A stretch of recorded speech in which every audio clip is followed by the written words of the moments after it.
All right. You're catching my draft here?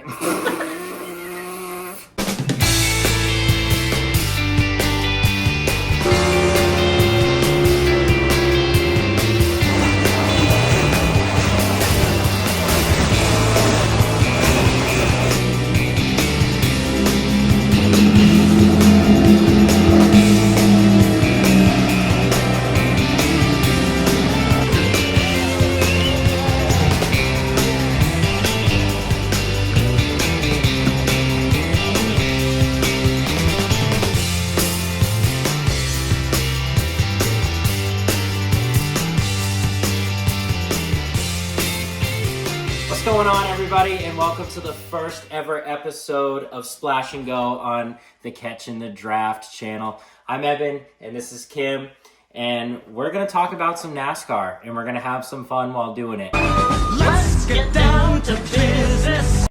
So, we have some off-season moves to discuss. We had several drivers go to several different places. The big one was Chase Briscoe going from Haas to JGR. It's widely known that it's like Joe Gibbs Racing, Hendrick Motorsports, Right. Penske. Right. Those are the three main players in the NASCAR world. They're the top tier of the three manufacturers. Right. So Briscoe going from Stuart Haas was tier 1, but they're really tier 2 to Penske. So him going into a tier 1 ride means that he's going to be in the best equipment you can really get in the series. So, the pressure is really on for him to go out and win. I mean, he got that big win at Darlington, got himself into the chase. But beyond that, he really didn't have a great year. It was a lot of ups and downs. If I had a prediction for him, we'll get to it later, but I do have him in my playoff picks. You do as well. So I think we're both in agreement he's gonna win. Well, I think we both see that he has potential. Yeah. He certainly has potential. So, like you said, maybe now that he's in a better ride. Right. The pressure's definitely on. I think that he, out of anybody, really has the most pressure on him in his new ride. He's going to be under the microscope for the rest of his contract there. I know you had a strong opinion about one of the off-season moves. Riley Herbst going from Haas Xfinity team to 2311. Right. So, tell me about that. What are you thinking? Well, I feel like he's just another driver that is not ready to come out of the Xfinity series. Mm-hmm. And is another one just kind of being pushed into the Sprint Cup. And I don't know that 2311 is going to do anything for him. I don't know that that's a place that's going to get him anywhere when I already don't feel like he's ready to come into Sprint Cup. Right. I mean, 2311's in the middle of their huge lawsuit anyway, so I think overall 2311 is probably going to take a little bit of a step back this year, expanding to a 3-car operation. His car is going to be put on the back burner. Tyler Reddick, he's a championship favorite. Bubba's on the playoff cusp. Last year he had his best year ever, statistically wise. And, I think that Riley Herbst, he's got a lot against him anyway. But I also think you're right. He was good in Xfinity. Do I think he's quite ready to go into the Cup? No. Right. He had a couple of Cup starts last year. Didn't really do much. Mm-hmm. So I think you're spot on there. Anybody else on this list? I mean, we have Michael McDowell moving from Front Row Motorsports to Spire. I don't think that moves the needle. For me, it's a sidestep move. Slide to the left. So I don't think that does anything. SVG, I think he's going to make a splash. He's already won in the Cup Series. I think he performed better than expectations on ovals in the Xfinity Series from what I watched of him. So I think he's going to do well. I think he's going to do better than what most people think. That was an expected move, and I think that he will perform up to expectations. And I think arguably is a better racer than a lot of other racers that are already in Cup Series. Noah Gragson again, Stuart Haas to FRM. Doesn't really do anything for me. I don't think he's going to win this year. Not this time. Allmendinger coming back to the Cup. I mean, whenever you go to a road course and AJ Allmendinger's running, you can never count him out. Well, and he did fairly well in Xfinity in the past year, didn't he? I thought he did. Okay. Yeah, he's always run very good in Xfinity. The next thing we wanted to talk about, off-season rule changes. The biggest thing being the damaged vehicle policy. And here we go.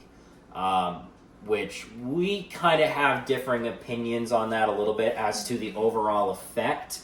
I'm in the camp where I think it'll actually make not necessarily a big difference race to race, but I think in the overall points picture, I think it'll make a big difference. So I just don't see, if you're down that many laps, how many points realistically are you getting if you're still down 15, 16, 17, however many laps? You run those laps in case of a crash. Right, but how many crashes would you need to catch up for it to make a difference? Well, it all depends on the time of race. You know, I think the big thing will be like in the beginning of a race. If a contender crashes, goes behind the pits, gets 10, 15 laps down. Right, but in that race, you are not making up 10 or 15 laps. No, I don't think they're going to be coming back to win the race. No, but they're not even going to be on the lead lap. No, but if somebody crashes out, they're going to be lapped. And so they'll finish the race. Like if somebody crashes at lap 100 and there's 200 laps, they'll finish 100 laps down versus the other driver only finishing 15 laps down. Right. So that's where I think, that's where it'll make a difference. And the other thing about slow cars, so one thing we don't hear anymore is like Darrell Waltrip going around and, famous Atlanta finish where he's like, slow car's in the way. Side when they get down here to turn 3, slow car might be in the way. Here he comes. He's going to drive it to the bottom. Oh, Harvick's leaving a lot of bottom open. The slow car is going to be in the way. Just like a year ago, he's going to get him, though. He's going to get him. Gordon got loose. It's Harvick. You don't hear that anymore because there's no damaged vehicles. And but they also move out of the way too. They do. So usually they're pretty good about understanding they just need to get out of the way. But the big thing is in this era of hearing about like aero push and getting in dirty air.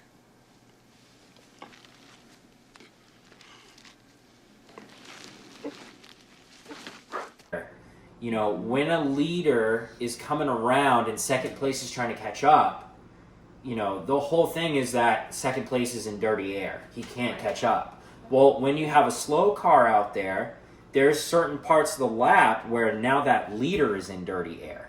So they don't have the advantage of clear air for the whole track. So not saying that's going to make a huge difference, but it could make a difference with second place, trying to move up and make that move. And I was watching the 1999 Bristol race. Granted, that's a short track, but every driver was able to come up and move the next person out of the way. And that's not something that happens nowadays. You don't see a ton of people moving other people out of the way. There are great moments in this next era of NASCAR that I don't think get enough credit, but when the racing is quote-unquote bad, it's like really noticeably bad. It's the biggest piece of dog shit. Right. Like when it's good, it's good. When it's bad, it's bad. Martinsville spring race was bad. Yeah. Martinsville fall race, however, with the softer tire, that was really good. Yeah.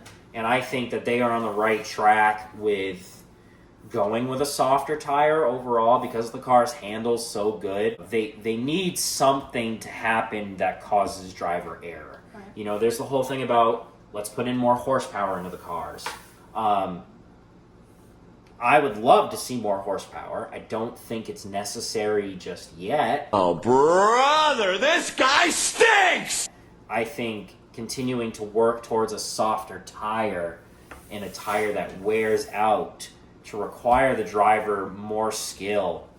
Well, and that's been the big conversation. People want tires that wear.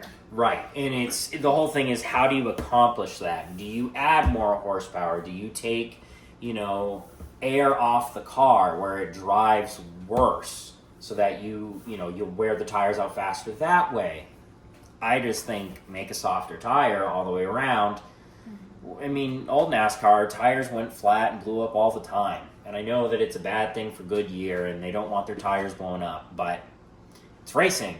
And I don't think that people necessarily see a tire pop on track and go, oh, I'm not going to buy a Goodyear tire because that's going to happen to me on the road. Like, it's completely separate. It's racing. He said it! He said it!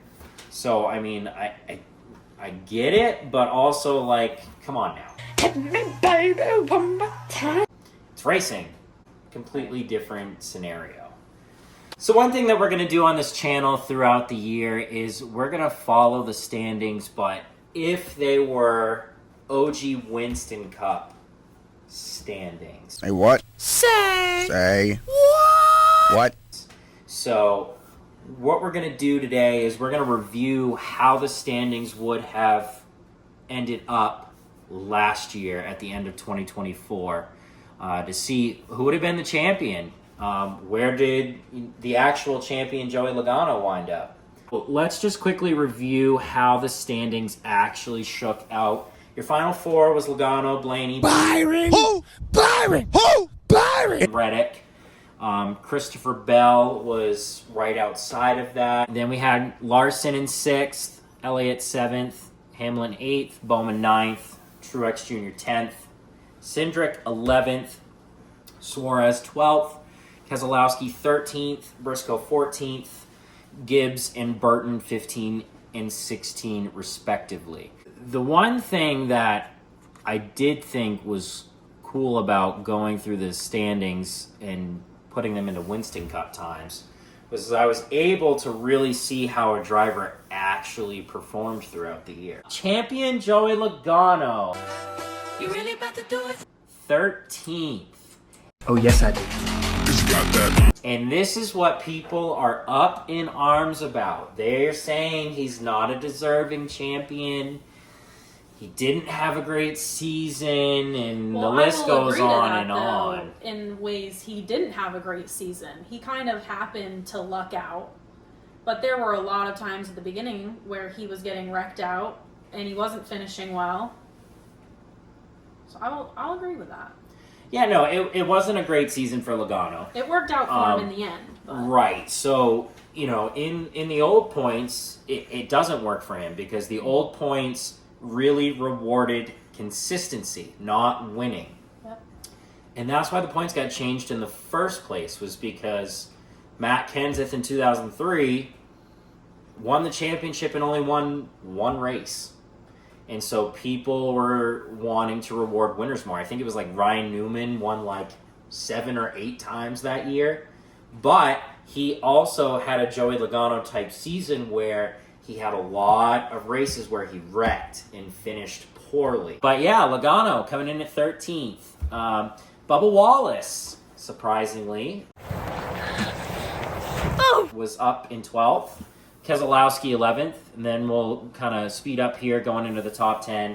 Chastain finished out 10th, Bowman 9th, Buescher 8th, Blaney 7th, Hamlin 6th, Larson 5th. That's all with the exception of Blaney, kind of how everything shook out.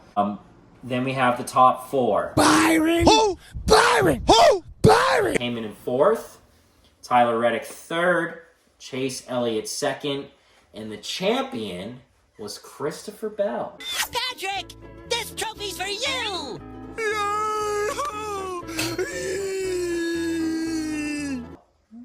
But he had a good season last year. He did have a good season, but the one thing that I noticed, because I is crazy, and my wife was giving me lots of grief about how long I spent on taking the points from current playoffs to Winston Cup. It took me hours. Nobody cares. But what it did show me was Christopher Bell honestly had a very similar season to Joey Logano. Just Logano had more lows. Christopher Bell had a little bit more like top 20s, top 15s, where Logano was back in the 30s.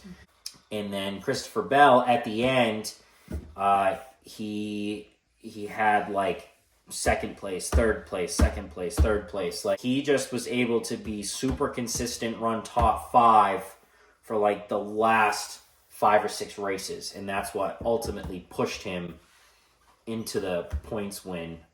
If we were still in Winston Cup times, it'll be a cool experiment. That was how 2024 shook out. We'll update it race by race as we go about this year, and we'll just kind of compare. It'll be an interesting comparison to see, how the times differ from Winston Cup to this next gen times in the Cup Series. For the playoffs, we've both picked 16 drivers. I'll start off by who we agreed with, and then we will switch to who we did not agree about. So I think, 3 obvious ones. We'll take it team by team. Hendrick Motorsports, Kyle Larson. Byron! Who? Byron! Who? Byron! Chase Elliott. Joe Gibbs Racing, Christopher Bell, Denny Hamlin, Ty Gibbs, Briscoe. We have all 4 of those drivers making it. Going to Penske, Joey Logano, Ryan Blaney, Trackhouse, Ross Chastain, RFK, Chris Buescher, 2311, Tyler Reddick. And that's where the agreement stopped. So for the most part, all but 4. So that's pretty good. 3/4 we agreed on. My first one that I picked that you did not was the 4th Hendrick driver of Alex Bowman. Mm-hmm. Now, tell me, Kim, why is Alex Bowman not going to make the playoffs? I'm just not an Alex Bowman fan, if I'm being honest. That is why I just didn't pick him. I'm not a fan. Fair enough. So, I don't know if I would say that Alex Bowman wins next year. I'd like to think he'd get 1, but I think he at least races his way in on points if we don't have like 5 surprise winners. The first one I picked that he did not is Kyle Busch. I think that he had a lot of opportunities to learn some things from last season. Didn't have a great season last year. I think that he's a type of driver that would take that in stride and is going to be motivational for him and his team. So I see him getting in this year. Kyle Busch is one of those drivers for me, kind of like AJ Allmendinger. Like, if I had a next 4, Kyle Busch would be there. I just don't know if he's got enough equipment. In his first season with Childress, they went out and killed it with 3 wins, but I don't know. I think they regressed. I think they'll get better. I think he'll be more consistent. So I wouldn't be surprised if he made it.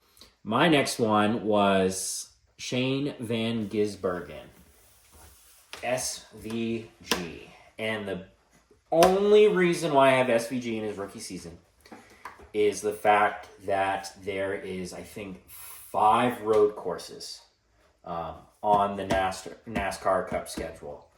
And so if you look at the drivers who are going to win on a road course, SVG's on that list every time. So I look at it as he's got a 1 in 5 shot to make the playoffs. And those are pretty damn good odds. I say SVG gets at least 1 win at the road course, locks himself in. If it wasn't for that, I don't think I would put him in the playoffs, but he's just got too much talent on those road courses to be ignored. My next one was Daniel Suarez. I don't know that I have like big reasons why I think some of these people are gonna be in. I just think similar situation, like that 1 win is gonna get some of these drivers where they need to be. I don't Okay. know that Daniel Suarez is one that, stands out a lot. I think he has the potential to be in. He was in this last season. He's like a spoiler pick for you. Yeah. Like he can spoil somebody else's. That's kind of what I picked with Todd Gilliland. He's my kind of surprise pick. Gilliland led a lot of laps last year. He's moving into the, top car at FRM. I think between Gilliland being a front runner as well as getting into the top car, that to me is just kind of like 2 + 2 = 4. Boom! 2 + 2 is 4. Like he's got both parts of the equation where I think at like a Daytona, a Talladega, Atlanta, I think he could pull out a win. He is my wild card. That's my wild card pick. But next, Bubba Wallace. I think that he was a very different driver last year than he was in the 2023 season. I don't think it worked out in his favor, although we certainly didn't see as much of him as we did in 2023. I think he's going to take that and realize, go back to the drawing board, and there were more successes with his racing in 2023 than he had last year. And I think he's another, like, similar to Kyle Busch, is going to look at what did we do wrong? Right. And what do we need to do that's different? He's got a new crew chief this year. Maybe they'll make some, some spicy moves and take his car to victory lane. And he could use all the spice he could get. Why is it spicy? So I think the biggest thing for Bubba Wallace is getting out of his own head. I agree. If he can get out of his own head, I think he can actually be very successful. Last pick for me, I went with Brad K, Old Faithful. A lot of experts have left Brad Keselowski off. Again, kind of going with the Alex Bowman thing. I know he only had one win, but he had a very, very consistent year. In the OG Winston Cup standings, he never left the top 10 in points because he was so consistent. And so I am just a believer in consistency will eventually pay off to a win. I think he puts himself in position to win better than a lot of other drivers out there. So who's your last pick, Kim? My last pick is Austin Cindric. I think he has a lot of potential. I think he's done a lot for his team. I know I've seen him do a lot for Logano and Blaney in past seasons. I think it's just his time. So are you predicting this as like a breakout season for Cindric? I don't know that I would say a breakout season. Okay. I think he gets himself in. Okay. I'm not saying I don't think he'll make it, I don't even think he'll make it to the round of 8. Okay. But I see him making it into the round of 16. Okay. But so kind of like his same season as what he had last year, maybe a little more consistent? Maybe a little more consistent. Okay. Yep. I don't see Cindric doing much. He outside of his win, he didn't really have a good year. He ran a lot of 20s and 30s, definitely far behind his counterparts in Blaney and Logano. I think he got lucky at Gateway. I don't personally see it, but I think there's something to be said for what he's done for his team in the past. He's certainly put Logano and Blaney in positions to win. I will agree with that. Yes, for sure. And so you're saying I don't he's know due. that they've done the same for him. Okay, and so I think you're that saying that's where you see the difference. If he's a good due. enough driver to get his teammates somewhere, then I think if his teammates did the same for him, okay, then we would see something more impressive out of him. Okay. Not that I'm saying the only reason he would be a good driver is if other people helped him. Yeah. But I think he would make more moves if he wasn't the one moving his team. Okay. Fair enough. Maybe be a little more selfish, Austin Cindric. Maybe you'll get yourself a win or two. Tell Logano to kick rocks. All right. Do you got a way too early pick for champion? I'm throwing this one at you. Way too early. A way too early pick for champion. You got to swing for the fences here. I guess, I don't know. See, I'm going to say it and I'm going to get so much flack. I'd like to see Chase Elliott win Okay. a championship. Okay. I think he's had a couple seasons that haven't been favorable for him, especially after being out for a while like he was, and I don't know that he ever really came back from that. So I'd like to see a Chase Elliott championship. I personally think that Christopher Bell, and I'm not saying that because he won the OG Cup But I points. think I could agree with that. Because I'm sorry, but if you go back and look at the spring race, I know that everybody says Penske in the fall at Phoenix, Penske in the fall at Phoenix. If you look at the spring race at Phoenix, Joe Gibbs Racing dominated that race. If Bell wasn't leading, it was Gibbs, it was Truex, it was Hamlin. I don't think you can tell me that had Christopher Bell made that Final Four this year, that Joe Gibbs would have not thrown everything into that one car and he would have gone out there and put on a show. I can see Christopher Bell. I could agree with that. Based off of stats like that and his consistency and his driving, absolutely. Yeah. Yeah. So that's who I have as a pick. You know, I wouldn't be mad if Chase Elliott won though. You know, Chase Elliott's like my number 2 as a driver.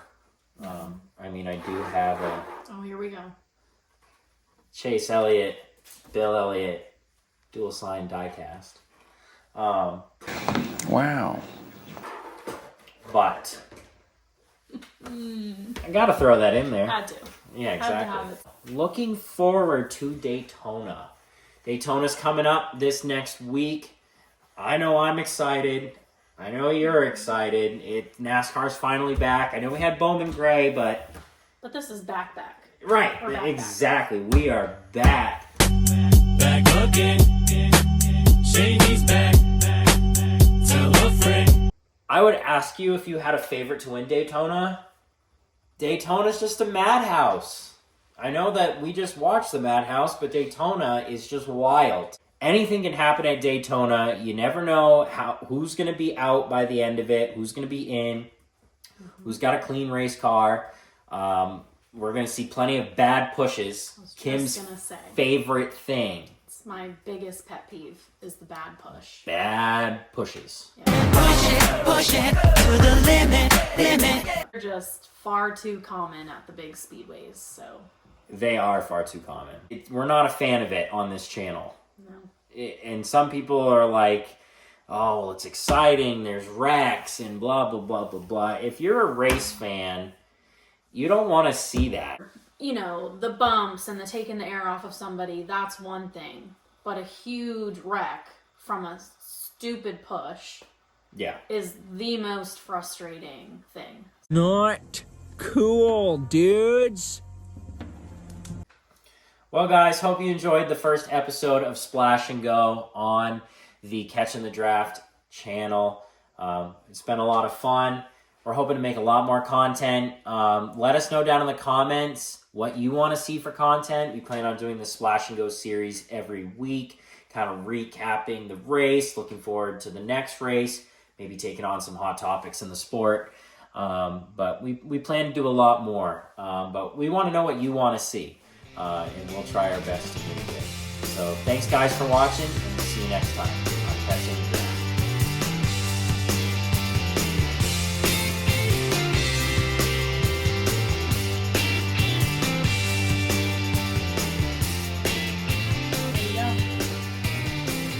There it is, And we'll boys. catch you in the draft.